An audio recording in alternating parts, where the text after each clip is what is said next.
Waitress was fired in front of everyone.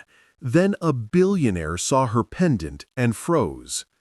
The clatter of shattered crystal echoed like a death knell through the gilded ballroom of the Grand Celeste Hotel.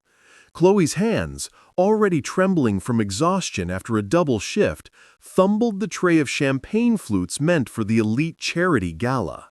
Ice-cold liquids soaked the hem of her cheap black uniform, and shards glittered accusingly on the polished marble floor. Before she could even gasp an apology, Helena Vance materialized, a woman sculpted from ice and designer silk. Her voice, sharp enough to cut diamond, sliced through the murmuring crowd. "Clumsy and incompetent! Do you have any idea how much those glasses cost? More than your entire pathetic existence, I'd wager." Helena's eyes raked over Chloe's worn shoes, her faded name tag, the simple silver pendant resting against her collarbone, a tiny worn locket her late mother had given her. "You're fired. Now.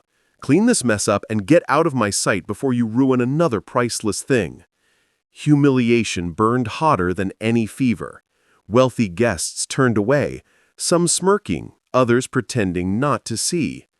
Chloe's vision blurred with tears as she knelt, her fingers numbly gathering the shards, the pendant swinging forward with each movement.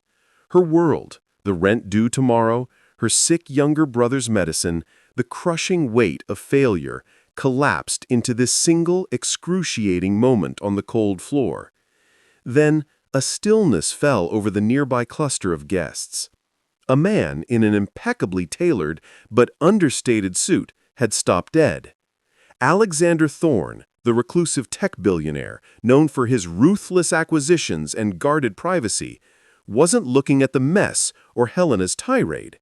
His gaze was locked, utterly transfixed, on Chloe's pendant. His face, usually an unreadable mask of calm, had gone pale. His breath hitched audibly. "Miss." Alexander's voice, deep and unexpectedly gentle, cut through the lingering tension. He stepped forward, ignoring Helena's sputtering protest. He knelt, not to the mess, but beside Chloe, his eyes fixed on the locket. May I see that?" Trembling, Chloe instinctively clutched the pendant. It was all she had left of her mother.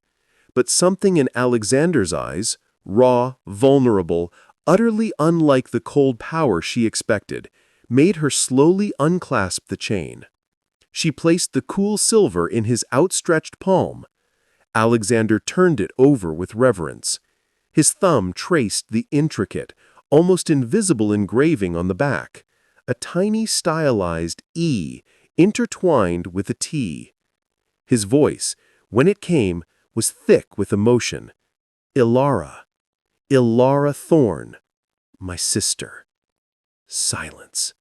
Utter, profound silence. Even Helena froze, her face draining of color. Alexander looked up at Chloe, his eyes searching her face with desperate intensity. "Your mother, her name was Ilara?" Chloe nodded, tears now flowing freely, but for a different reason. "Ilara Miller. She passed away 5 years ago." A choked sound escaped Alexander. "She wasn't Miller. She was Ilara Thorne. My twin sister." He stood, pulling Chloe gently to her feet, his presence now a protective shield. "She ran away from home at 18, heartbroken over a family feud, and we lost her. We searched for decades. I thought she was gone forever." He looked at the pendant, his voice breaking. "This was hers, our mother's. She took it when she left." The revelation hung in the air, heavier than any chandelier. Helena Vance, the woman who just shattered Chloe's world, stood exposed, not just as a cruel boss, but as someone who'd unknowingly fired the niece of one of the world's most powerful men.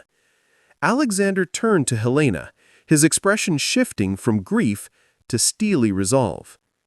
"You fired this young woman for an accident, in front of everyone, while she wore the only tangible link to my lost sister? His voice was quiet, but carried the weight of empires. Consider your position at this hotel. Terminated. Effective immediately. Helena stammered, but Alexander was already turning back to Chloe, his eyes softening. Chloe, is it? Your mother. She was brave and kind, and she loved fiercely. She spoke of you in the few letters she sent before she got sick. He gently placed the pendant back around her neck, his fingers brushing hers. You are not alone. You never were. In that gilded ballroom, amidst the stunned silence of the elite, Chloe's tears transformed. The crushing weight of humiliation lifted, replaced by a dawning, disbelieving hope.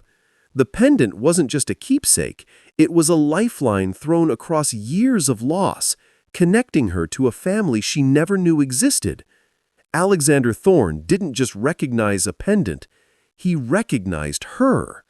And in that single breathless moment of connection, her ruined world didn't just rebuild, it expanded into something vast, unexpected, and filled with the promise of belonging. The tears on her cheeks weren't of shame anymore, but of a hope so profound, it felt like coming home. If you believe in kindness and justice, please like, share, and subscribe to ACA Storytells for more heroic emotional stories. Your support helps us spread hope to millions. Thanks for watching.